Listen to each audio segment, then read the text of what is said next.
A kú déédé àsìkò yìí. Kókó inú ìwé ìròyìn la mú wá fún yín láti inú àwọn ìwé ìròyìn ilé wa. Orúkọ tèmi ni Ọmọgbémisọ́lá ọmọ Alọ́gọ̀madẹ̀. Àjọ àwọn olùkọ́ iléèwé gíga College of Education Academic Staff Union ti kéde lónìí wípé àwọn olùkọ́ ẹgbẹ́ wọn yóò máa lọ yàrá ìkẹ́kọ̀ọ́ wọn lẹ́ẹ̀mejì láàrin ọ̀sẹ̀ títí ìjọba yóò fi wá ojútùú sí ìṣòro tí àyọkúrò ìrànwọ́ epo dá sílẹ̀. Nítorí gẹ́gẹ́ bí ọ̀rọ̀ àjọ náà, wọ́n ní ìjọba ti dá ìpọ́njú sílẹ̀ láàrin àwọn olùkọ́. Nínú àtẹ̀jáde tí ààrẹ ẹgbẹ́ Dókítà Sam Olùgbẹ́kọ̀ gbé jáde ni ó ti sọ wípé owó oṣù tó kéré jù kò ká ọmọ ẹgbẹ́ mọ́. Ìdí nìyí tí wọ́n ṣe darí ọmọ ẹgbẹ́ láti máa wá sí ibiṣẹ́ lẹ́ẹ̀mejì láàrin ọ̀sẹ̀. Wọ́n fi kún un wípé àyọkúrò ìrànwọ́ epo láti ọ̀dọ̀ ìjọba àpapọ̀ ti mú kí jálá epo lọ sókè ní ìlọ́po 2.5. Èyí sì ti ní ipa lára owó ọkọ̀, oúnjẹ àti àwọn ohun èlò mìíràn láàrin ìlú, pàápàá jùlọ àwọn òṣìṣẹ́ tí wọ́n ní ìfaradà pẹ̀lú èròǹgbà wípé ìjọba yóò tètè pèsè ohun amáyédẹrùn pẹ̀lú àlékún owó oṣù. Ṣùgbọ́n kàkà kó dẹ̀ lára ìyà jẹ, ó tún fi gbogbo ọmọ bóbìnrin. Wọn kò tíì bọ́ nínú eléyìí tí owó jálá epo tún fi fò lọ sókè sí 7,700 náírà (650 per litre). Ìdí nìyí tí wọ́n fi pọn dandan fún àjọ yìí láti darí ẹgbẹ́ kí wọ́n máa wá ibiṣẹ́ lẹ́ẹ̀mejì lọ́sẹ̀. Wọ́n ní ọdún 13 nìyí tí wọ́n ti fi owó kún owó oṣù òṣìṣẹ́ gbẹ̀yìn, ṣùgbọ́n àìmọye ìgbà ni àlékún ti bá owó epo. Ẹ̀kúnrẹ́rẹ́ ìròyìn yìí wà nínú ìwé ìròyìn Punch tó jáde lónìí. Gómìnà ìpínlẹ̀ Ọ̀ṣun Adémọ́lá Adélékè ti ké sí àwọn kọmíṣánná tuntun kí wọ́n rí iṣẹ́ ìlú gẹ́gẹ́ bí iṣẹ́. Ó rán wọn létí wípé òun mọ rírì òtítọ́ inú àti ìwà rere. Níbi ìbúra fún àwọn kọmíṣánná àti akọ̀wé àgbà tuntun ni gómìnà ti sọ àwọn ọ̀rọ̀ wọ̀nyí lónìí Ọjọ́rú ní olú iléeṣẹ́ ìjọba ìpínlẹ̀. Bákan náà ni ó kìlọ̀ fún wọn wípé ìwà ìbàjẹ́ lẹ́nu iṣẹ́ yóò mú ìjìyà tó gbórín dání. Adélékè tẹ̀síwájú wípé òun fẹ́ràn láti máa ronú kọjá ìlà nínú iṣẹ́ ìlú. Gẹ́gẹ́ bí olórí ẹ̀ka iṣẹ́ ìlú, ó ní wọ́n gbọ́dọ̀ ronú ohun tuntun kí wọ́n sì mú sójú iṣẹ́. Gómìnà fi yé wọn wípé èèyàn gbọ́dọ̀ ṣe àṣeyọrí pẹ̀lú ohun èlò kékeré, kí wọ́n jáfáfá láti lè ṣe àṣeyege láì ná owó ànádànù. Lẹ́yìn náà ni ó rọ àwọn kọmíṣánná láti ṣiṣẹ́ papọ̀ gẹ́gẹ́ bí ọ̀kan pẹ̀lú ìlépa àṣeyọrí kan, kí wọ́n bá lè mú ìyàtọ̀ bá ìgbé ayé ará ìlú. Lákòótán, gómìnà ní iṣẹ́ adarí òun lọ pẹ̀lú ìlànà òfin, kí ẹnikẹ́ni má ṣe wá ọ̀nà àlùmọ̀kọ́rọ́ yìí nítorí òun fẹ́ràn ọwọ́ mímọ́ àti ìjíhìn (transparency and accountability). Ẹ̀kúnrẹ́rẹ́ ìròyìn yìí wà nínú ìwé ìròyìn Daily Post tó jáde lónìí.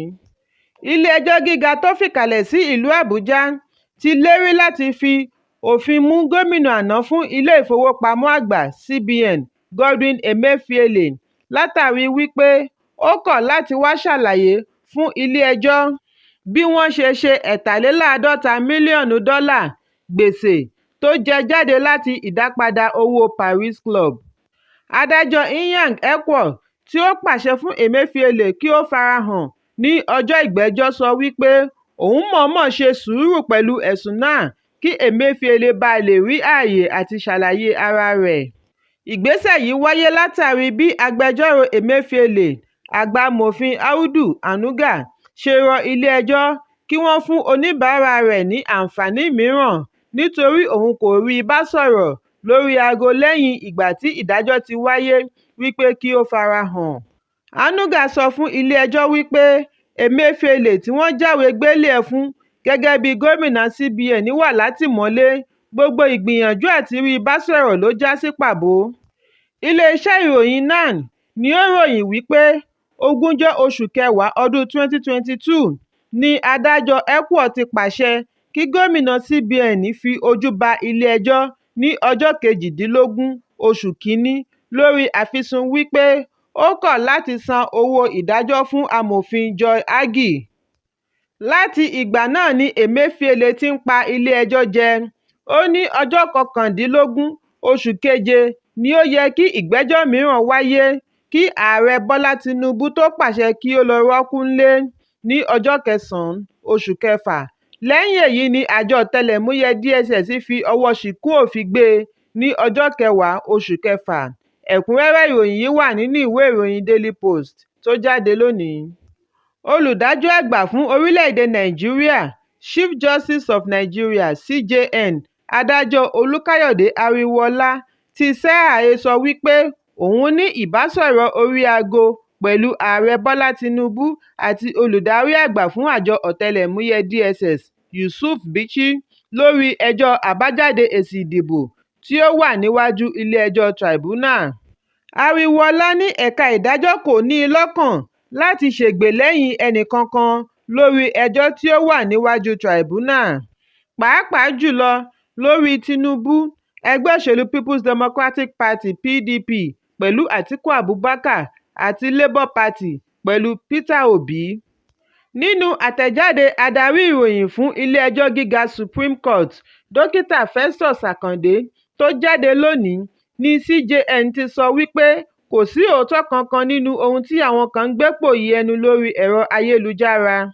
adájọ́ àgbà wá rọ ọmọ orílẹ̀-èdè nàìjíríà láti ní ìfọwọ́sowọ́pọ̀ pẹ̀lú ẹ̀ka ìdájọ́ kí ó bàa lè sin orílẹ̀-èdè pẹ̀lú gbogbo ara. ẹ̀kúnrẹ́rẹ́ ìròyìn yìí wà nínú ìwé ìròyìn daily trust tó jáde lónìí.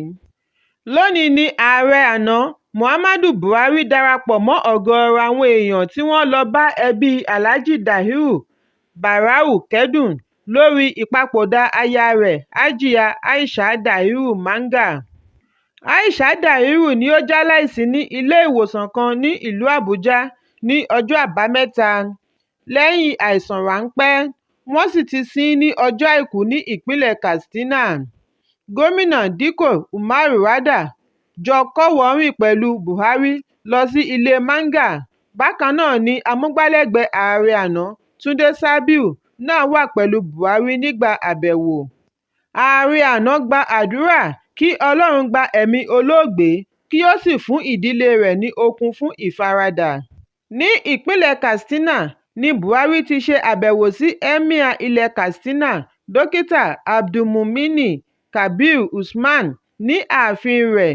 bákan náà ni ó bá wọn kópa nínú ayẹyẹ ìdàgbàsókè owó fún ọdún 2023 tí ó wáyé ní ilé ìjọba ìpínlẹ̀ katsina. ẹ̀kúnrẹ́rẹ́ ìròyìn yìí wà nínú ìwé ìròyìn daily trust tó jáde lónìí. kókó inú ìwé ìròyìn tòní kò ní jù báyìí lọ. ẹ pàdé mi lọ́la fún àkọ́tún ìròyìn. kí a tó lọ, ẹ má ṣaláì fi àríwísí yín ránṣẹ́, ìyẹn comment, kí ẹ sì bá wa subscribe sí ojúnà wa lórí YouTube kí kókó inú ìwé ìròyìn lè máa tẹ̀ yín lọ́wọ́ ní kíákíá.